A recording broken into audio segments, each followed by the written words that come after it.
What's up, guys? Still cold and snowing here in Nebraska, but next week it's supposed to be sunny and 55 degrees, so we're going to get the bike out next week.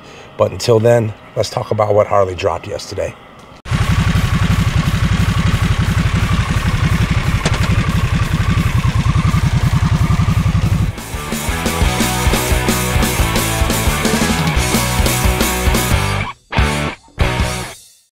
All right, guys, welcome back to the channel. So yesterday was the big reveal from Harley Davidson on its new 2024 models.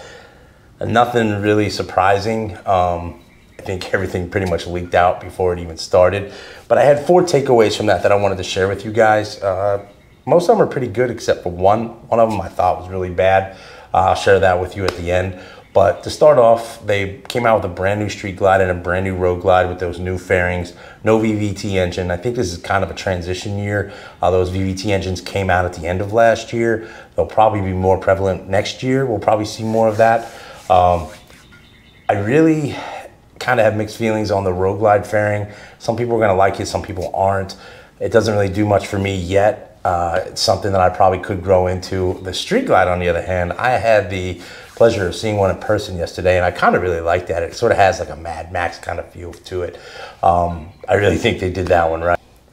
Now, I know a lot of people are gonna say, well, they look like Indians and blah, blah, blah, blah. Well, who cares? If you don't want to buy it, don't buy it.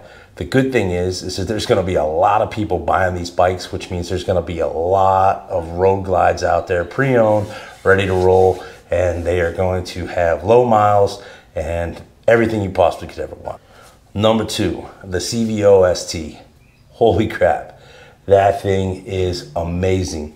I also got lucky yesterday, and I went up to the Harley store after the reveal just to see if they had any of these bikes, and they were rolling one of those bikes out. It was the white one. It is amazing. I put a picture of it and a video of it on my shorts if you want to go see it, but absolutely amazing bike. I don't know why they didn't make the engine VVT. I don't know if there's some sort of thing with the high flow 121 that makes it better than the VVT, or if they just could get more horsepower and torque out of the high flow instead of the VVT. So that was the only thing that I saw. The floorboards are smaller. It is more race oriented. I would have rather have seen them put more mid controls on it to make it more of a sort of a race bike. But I mean, as far as the bike is just amazing. I love it. Third thing, cruisers. They didn't really do anything with cruisers. They got rid of the Fat Bob, which that breaks my heart because I was really looking forward to one day possibly owning a Fat Bob. So now I'm gonna have to just settle for a pre-owned one, or maybe they'll come back out with one in the future. I don't know. I've heard rumors that possibly maybe they're coming back with it in the Rev Max form. We'll see. But I really think that was a mistake getting rid of the Fat Bob, because I think if you're trying to get new people to come to Harley, that bike was different and could have gotten more people to try Harley out. They just needed to put a 5-gallon tank on it and put a 117 in it, and I think that people would have really liked that bike.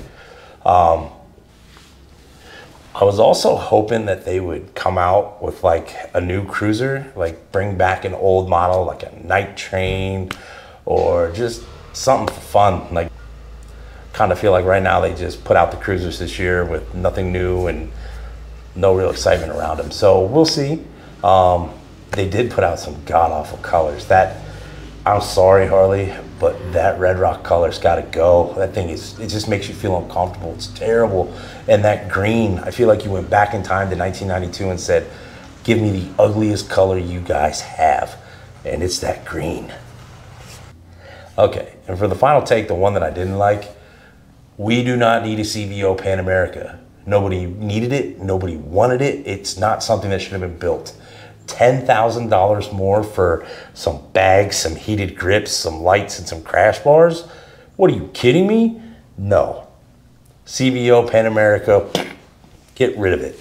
And also they took the ride height adjuster off the Special and put it on the Pan America CVO, trying to get you to move to that. No, absolutely not. I don't agree with the CVO.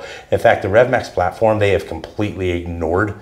They brought this thing out. It was supposed to be the new thing. It's supposed to be the next best thing. And in my opinion, they have completely ignored it. I had a Nightster for a year. They didn't bring any parts out for it. They've done nothing for it. This year they got a couple more parts, but nothing real great. The Sportster S, they've done nothing for that.